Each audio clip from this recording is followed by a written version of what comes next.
제가 얼마 전 짤막한 영상 하나를 보다가 한참을 웃었던 일이 있었습니다. 그 연예인의 일상을 공유하는 그런 방송이었는데요. 한 9년 전 영상인데요. 탤런트 최민수 씨가 이제 아내 몰래 이렇게 모아두었던 비상금을 이제 어느 날 아내에게 이제 들켜버린 것입니다. 그 비상금으로 집안에 필요한 소파를 샀던 이 아내에게 이 최민수 씨가 자신의 돈이 어딨냐고 이렇게 따져 묻는 장면이었는데요. 여기서 남편 최민수 씨에게 아내가 이렇게 얘기했습니다. 그대로 제가 워딩을 적어 놓았는데요. 여보, 내 돈이라는 것은 없어요. 한 집안 식구들 우리 모두의 돈이에요. 네 거 내 거 이런 건 없어요. 네 것도 내 거고 내 것도 내 거예요. That's it. 요게 이 아내분이 했던 그 말 그대로입니다. 여러분, 이 장면을 보고 저도 웃었고 또 많은 사람들이 웃었겠지만 곰곰이 생각하면 할수록 여운이 남는 말이라는 생각이 들었습니다. 여러분, 이 세상에서 진짜 내 거라고 생각할 수 있는 게 과연 있을까요? 여러분, 내가 내 소유라고 믿어 의심치 않았던 내 재산도, 내 시간도, 내 관계도, 내 생명도 주님이 것이기 때문입니다. 이 땅의 모든 것이 다 주님의 것이기 때문이죠. 그렇다면 우리가 주님의 것이라는 이 진술에 우리가 동의를 한다면 저와 여러분들은 어떤 삶을 살아야 할까요? 오늘 우리가 함께 읽은 이 본문의 말씀은 아론 가문에 있었던 비극적인 사건을 우리에게 전달해주고 또 하나님께서 레위 지파에게 사명을 주시는 장면을 전달해주고 있습니다. 그리고 저는 이 본문의 말씀을 묵상하면서 나의 모든 것이 주님의 것이라는 이 사실 앞에서 이 본문의 말씀이 우리에게 전해주고 있는 우리 안에 회복되어야 하는 참된 신앙의 모습이 무엇일까 묵상이 되었습니다. 첫 번째는 주님을 경외하는 마음의 회복입니다. 출애굽기 6장을 보면 오늘 본문에 나오는 아론과 모세가 어떻게 레위의 자손이 되는지를 우리에게 알려줍니다. 레위가 고앗을 낳고 고앗이 아므람을 낳습니다. 그리고 이 아므람이 낳은 자손들이 아론과 모세입니다. 이 아론에게는 네 아들들이 있었는데요. 장자인 나답과 아비후와 엘르아살과 이다말이 바로 그들이죠. 오늘 본문 3절 말씀을 보시면 아론의 이 아들들이 기름 부음을 받고 거룩하게 구별되어 제사장의 직분을 위임받은 제사장들이라고 소개해 주고 있습니다. 여러분, 히브리인들에게 있어서 기름 부음을 받는다는 것은 굉장히 중요하고 특별한 의미를 갖는 행위입니다. 두 가지 측면인데요. 첫 번째는 기름 부음을 받는다는 것은 선택받는다는 것을 의미합니다. 누구에 의해 선택을 받는 것일까요? 이스라엘과 영원한 언약을 맺으신 여호와 하나님입니다. 따라서 우리가 성경을 읽을 때 그 누군가가 기름 부음을 받는다라는 것은 그가 하나님의 선택을 받은 자라는 사실을 전제한다는 것입니다. 두 번째로 중요한 의미는 이 기름 부음에는 분명하고 중요한 목적이 있다는 것입니다. 본문 3절에서는 그 목적을 거룩하게 구별되어 주님께서 맡겨주신 제사장 직분을 감당하는 일이라고 말씀합니다. 그런데 우리가 오늘 읽었던 것처럼 아론의 자녀들, 이러한 기름 부음을 받았던 이 아론 가문에 비극적인 사건이 발생했습니다. 4절을 보시면 나답과 아비후가 시내 광야에서 여호와 앞에서 다른 불을 들이다가 여호와께로부터 나온 불로 타 죽은 사건입니다. 출애굽기 24장을 보시면 이스라엘이 여호와 하나님과 언약을 맺는 장면이 나오는데요. 이 출애굽기 24장 1절에 하나님께서 모세에게 내린 명령이 이렇습니다. 너는 아론과 나답과 아비후와 이스라엘 장로 70명과 함께 여호와께로 올라와 멀리서 경배하고. 여러분, 여기 나온 모세와 아론과 나답과 아비후와 70명의 장로는 일종의 대표입니다. 하나님의 명령에 따라 시내산 가까이 올라가서 하나님께 가까이가 먹고 마셨다라고 기록합니다. 그리고 나서 하나님은 아론의 네 아들들을 주님 앞에 나오게 하고 그들을 제사장으로 세울 것을 모세에게 명령하죠. 이에 대한 병행 구절이 레위기 8장에 있는 제사장 위임식입니다. 여러분, 그런데 참 충격적인 사실은 나답과 아비후가 이 제사장 위임식 후에, 그러니까 공식적으로 이스라엘의 제사장이 되어서 제사장의 직무를 시작한 지 8일째 되는 날에 일어난 사건이 오늘 본문 4절에 나온 이 비극적인 사건이라는 것입니다. 이에 대한 조금 더 자세한 기록이 레위기 10장에 있는데요. 제가 읽겠습니다. 1절에서 3절입니다. 아론의 아들 나답과 아비후가 각기 향로를 가져다가 여호와께서 명령하시지 아니하신 다른 불을 담아 여호와 앞에 분향하였더니 불이 여호와 앞에서 나와 그들을 삼킴에 그들이 여호와 앞에서 죽은지라. 저는 어린 시절 이 본문을 읽다가 하나님이 무섭다라는 생각을 한 적이 있었습니다. 그리고 하나님이 좀 이해가 되지 않았습니다. 그렇게 하나님을 원망하는 이스라엘 백성은 잘 타일러 주시면서 왜 나답과 아비후에게는 회개할 기회도 없이 즉시 바로 이렇게 심판을 하셨을까? 제가 읽었던 레위기 10장 1절을 보면 나답과 아비후는 향로에 여호와께서 명하시지 않은 다른 불을 담아 분향하죠. 여러분, 사실 향로에 불을 담아서 분향하는 일은 대제사장의 일입니다. 성소에 들어가는 것도 지극히 제한적인 일입니다. 여호와께서 명령하지 않은 다른 불이란 여호와께서 정해 놓으신 규례를 벗어난 불을 가리킵니다. 그래서 어떤 영어 성경은 생소한 불이라고 해석하고 어떤 영어 성경은 승인되지 않은 불이라고 번역해 놓았습니다.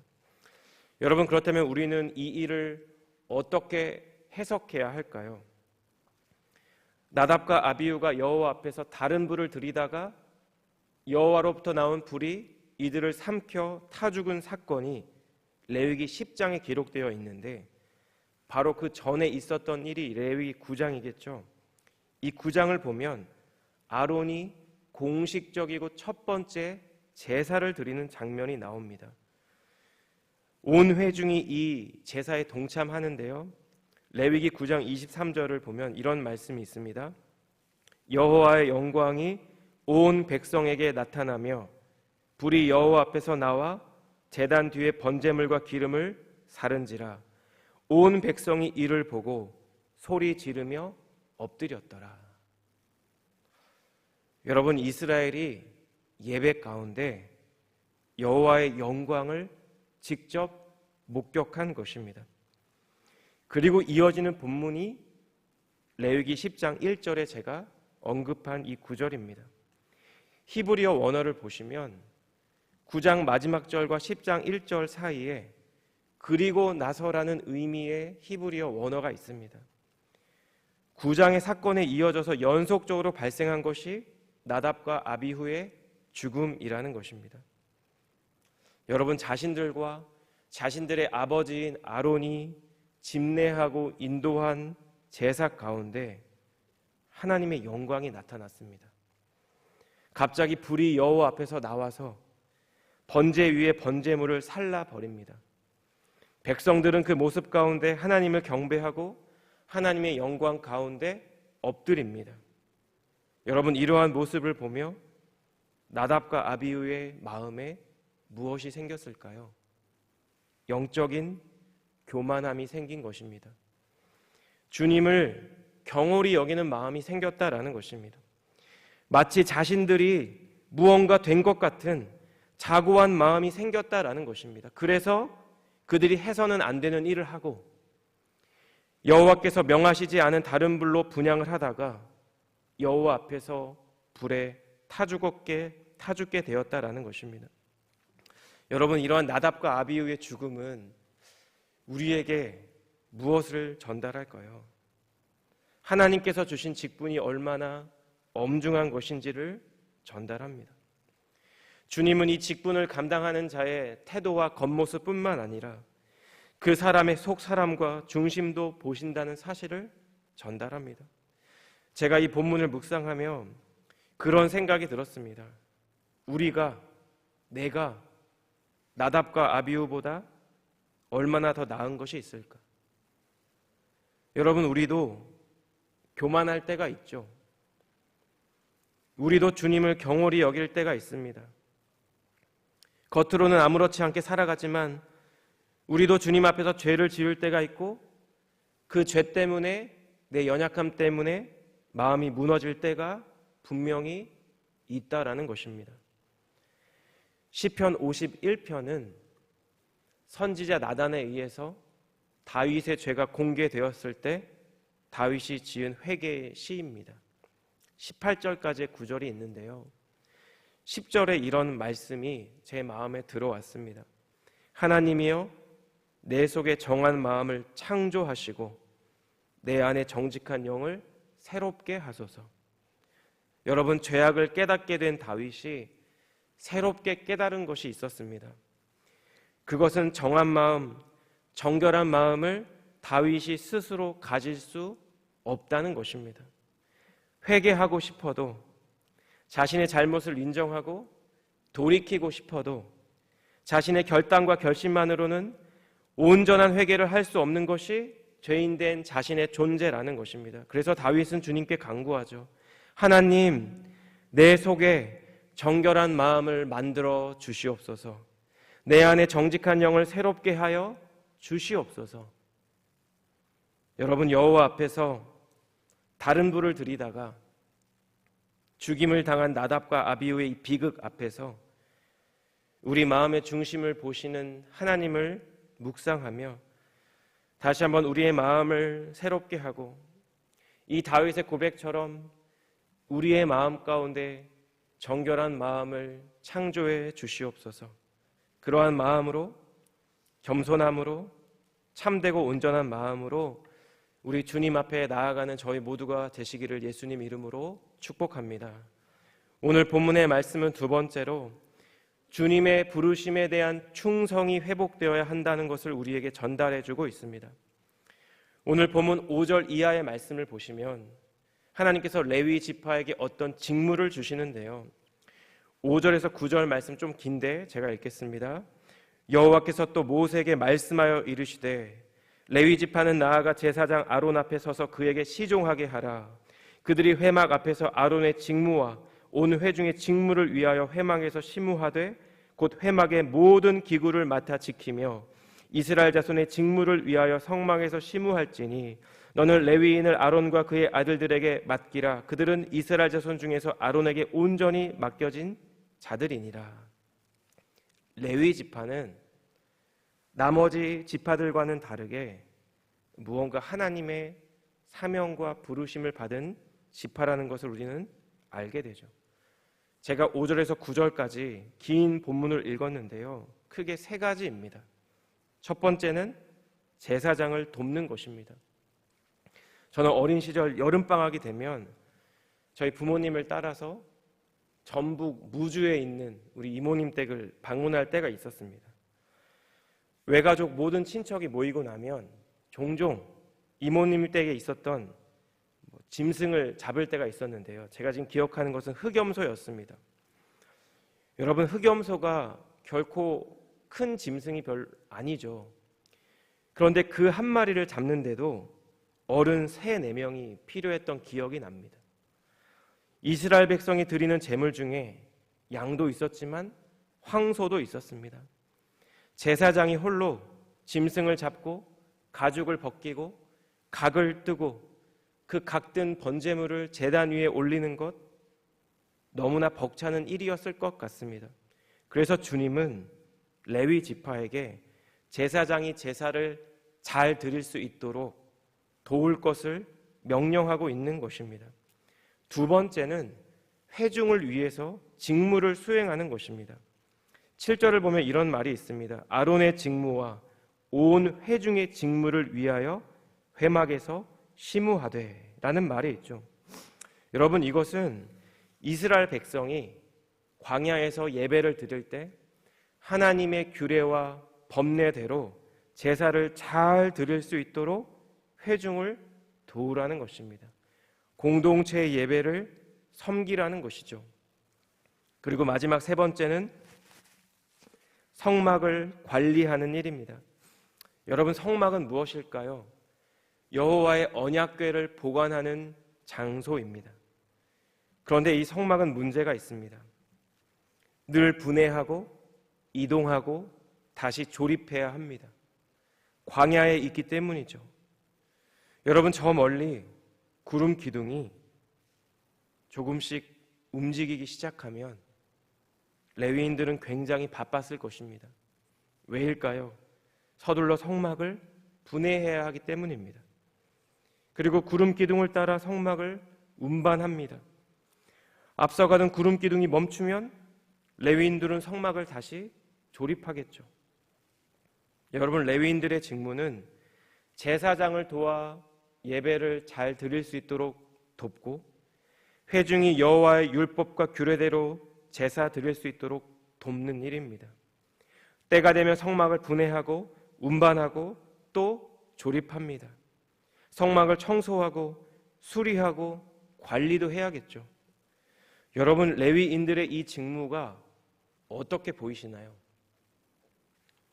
같은 일이 계속해서 반복되는 일입니다. 여러분, 무엇보다 레위인들은 이 직무를 광야에서만 앞으로 40년을 하게 될 것입니다. 4개월이 아니라 4년이 아니라 40년입니다. 또 한 가지 문제가 있는데요. 여러분, 같은 레위 족속인데 누군가는 제사장이 되어 제사를 집례하고 누군가는 그 제사장을 돕는 위치에 있습니다. 본문 6절을 보시면 레위 지파에게 주어진 명령이 제사장 아론 앞에 서서 그를 시종하는 것이라고 기록되어 있습니다. 시종한다는 것은 아론을 섬기고 돕고 지원한다는 것을 가리킵니다. 여러분, 그래서 어떤 레위인들 가운데 하나님의 이 명령이 불공평하다고 생각하는 자들이 있지 않았을까요? 저 사람도 레위, 나도 레위인데 누군가는 예배를 집례하고 누군가는 제사를 주도하고 누군가는 그 사람을 돕는 이것이 도대체 어디에 기준이 있는지 따지고 싶은 자들이 있지 않았을까요? 그런데 여러분, 이러한 레위 사람들에게 꼭 기억해야 하는 하나님의 말씀이 있습니다.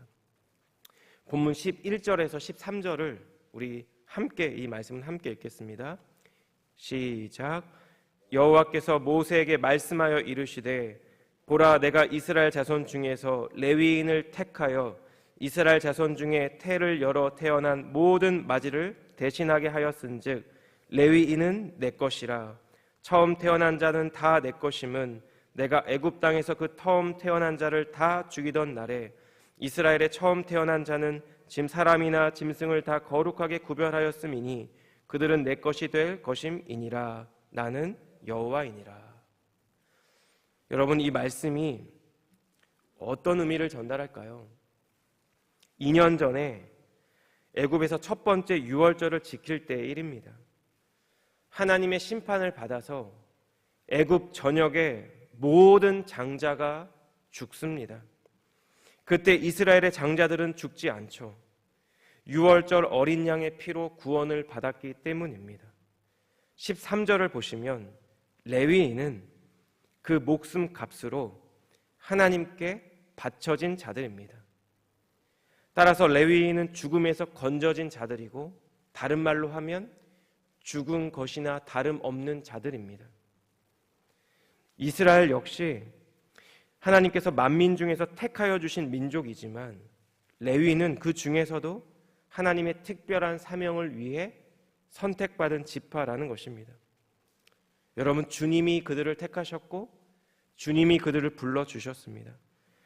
제사장을 도와 제사를 섬기는 자로, 회중이 규례대로 제사 드리는 것을 돕는 자로, 여호와의 언약궤가 있는 성막을 관리하고 봉사하고 지키는 자로 다른 누가 아니라 여호와 하나님이 불러주셨다라는 것입니다.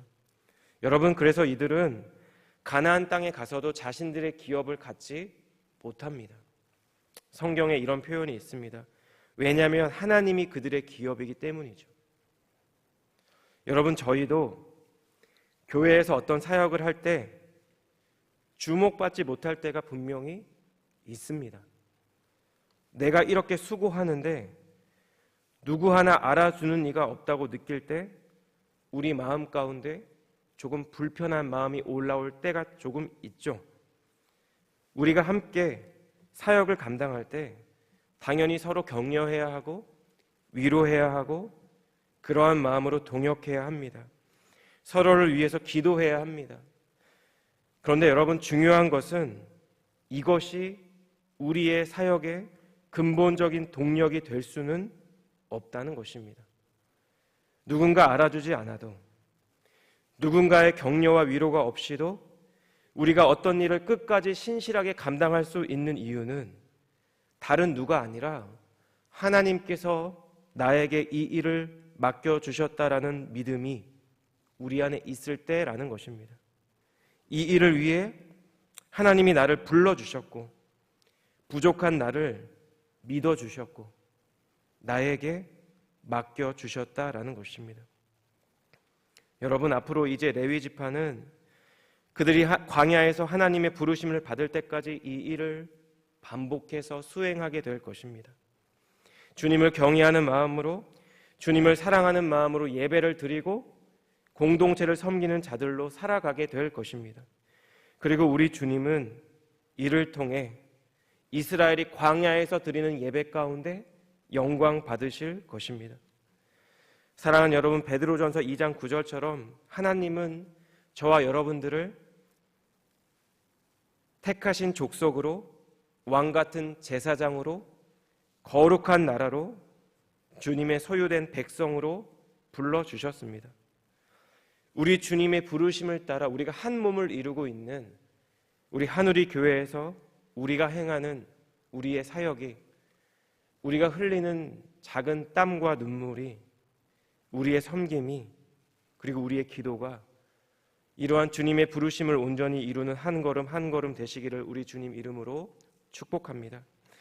그래서 마지막 때에 잘하였도다 충성된 종아, 이런 주님의 칭찬을 받으며 오직 우리 주님께 영광 올려드리는 저와 우리 여러분들 모두가 되시기를 예수님 이름으로 축복합니다. 기도하겠습니다. 하나님, 오늘도 우리 모두를 하나님의 말씀 앞에 세워주시고 말씀 가운데 나를 향한, 그리고 우리 공동체를 향한 주님의 뜻과 마음을 묵상하게 하심을 감사합니다.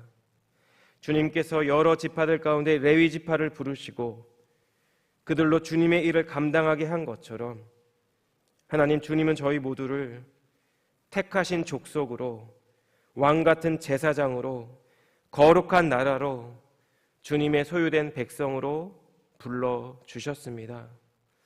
주님, 우리의 일상의 삶 가운데, 또한 우리가 예배를 드릴 때, 사역을 감당할 때 이러한 주님의 부르심을 기억하게 하시고 이 부르심 가운데 주님을 사랑함으로, 주님을 경외함으로, 그리고 충성스러움으로 아버지 앞에 나아갈 수 있는 저희 모두가 될 수 있도록 하나님 인도하여 주시옵소서.